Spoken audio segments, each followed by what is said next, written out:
All right, I want to talk about this nostalgia bait content that I've been seeing recently on YouTube.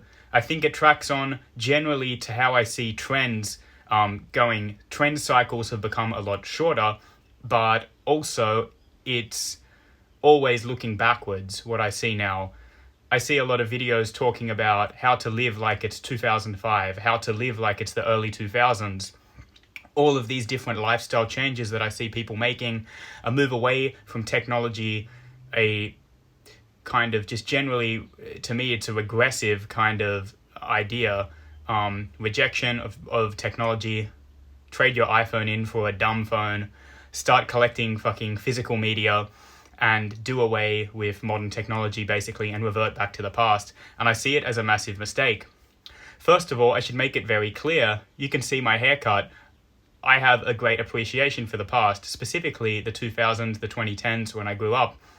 I in no way I'm saying that it's bad to have an appreciation for the past, to appreciate art from the past, and the most important thing here is that I separate that from wanting to actually live in the early 2000s, wanting to reject the technology of current day and to go back and live in the past. That's where the mistake comes in.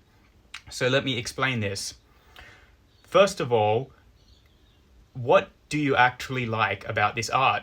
This stuff that gets, like the early 2000s fucking older brother core, the fashion of the time, whatever, skinny jeans or baggy jeans. As I said, the trend cycle has gotten a lot shorter. It was baggy jeans a couple of years ago, and now it seems to have gone, reverted back to skinny jeans, and some process that usually in the past has taken a lot longer. People, it's like hipsters with vinyl records, through to now I even see people collecting CDs and DVDs. And what you actually like about that is two things.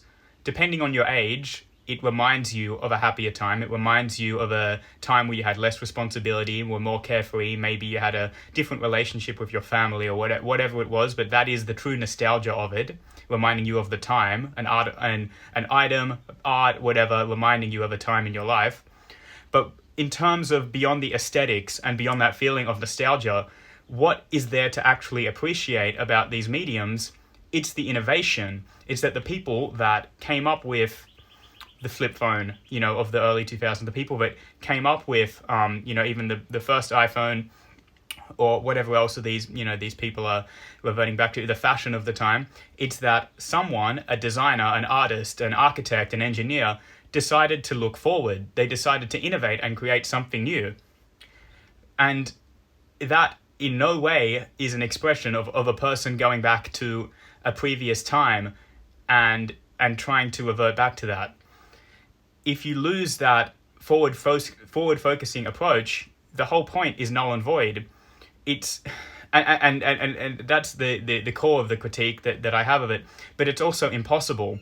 By you deciding to start watching DVDs again and listen to CDs and trade your iPhone in for a dumb phone, whatever that is, the fucking low footprint phone that has just the bare necessities on it, you are only affecting yourself. It's very insular as well.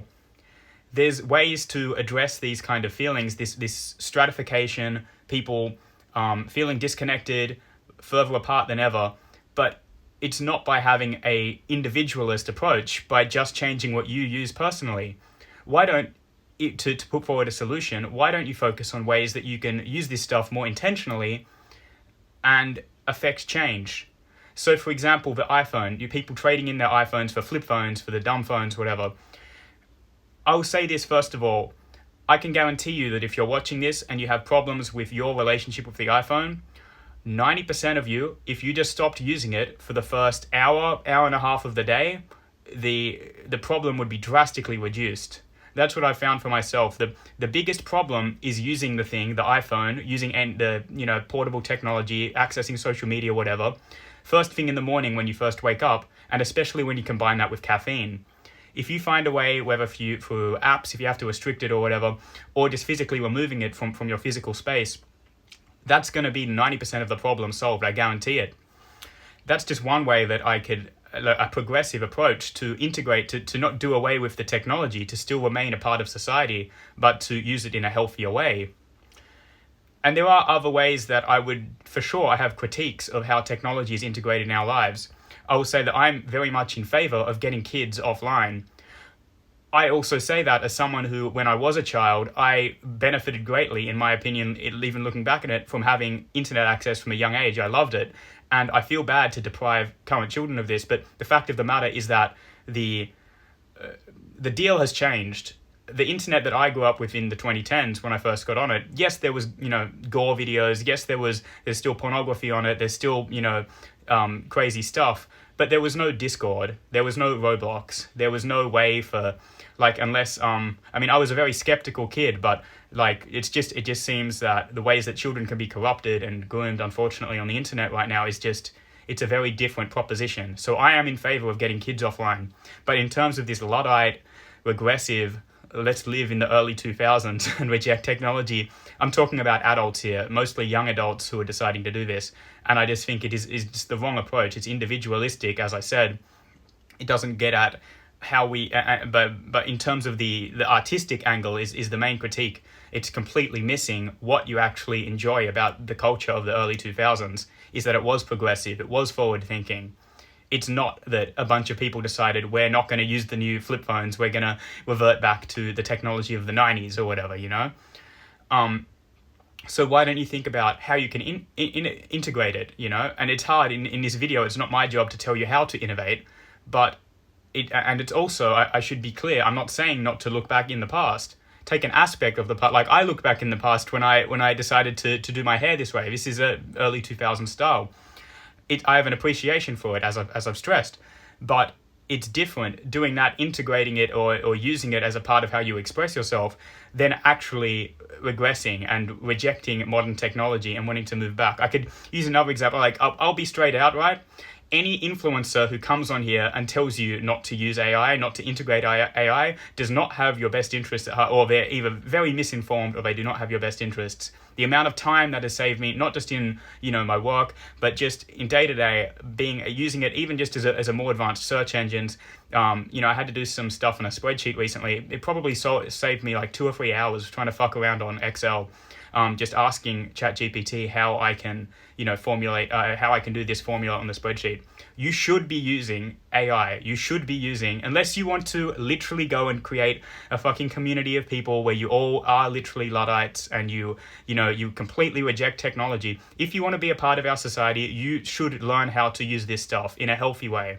I could even say that the critique, that's another big problem I have with this, is it puts all of the responsibility on you as the individual, you as the person. I'm going to choose not to use this technology. I'm not going to, lobby for change or think that it could be done in a better way. Another thing that I think with AI, to keep on that point, I think it would be beneficial if image generative large language learning models, like AI companies broadly, weren't able to generate images of real people. I see that as something that is very negative. There's too much areas where that can be exploited. I think it's a negative thing that people are able to generate pictures of likenesses of real people. And I think that that's just one small example of a kind of institutional change that could be implemented to make these tools healthier for us. So don't get stuck in nostalgia. You don't actually want to do this. Stop collecting the fucking CDs. The shit sucks, okay? If you're an audiophile, then get a good system and play the stuff at high fidelity. The CD is not even, it doesn't even sound good. And the same for the DVDs. It's not the best way to watch this shit. And I'll talk about this in another video, but collecting in general is a mistake for adults. It's maybe a fun thing for kids to do in some circumstances, but if you're an adult and you collect shit, it's to quote the Unabomber, it's a surrogate activity. You've got to stop with that, but that's for another time.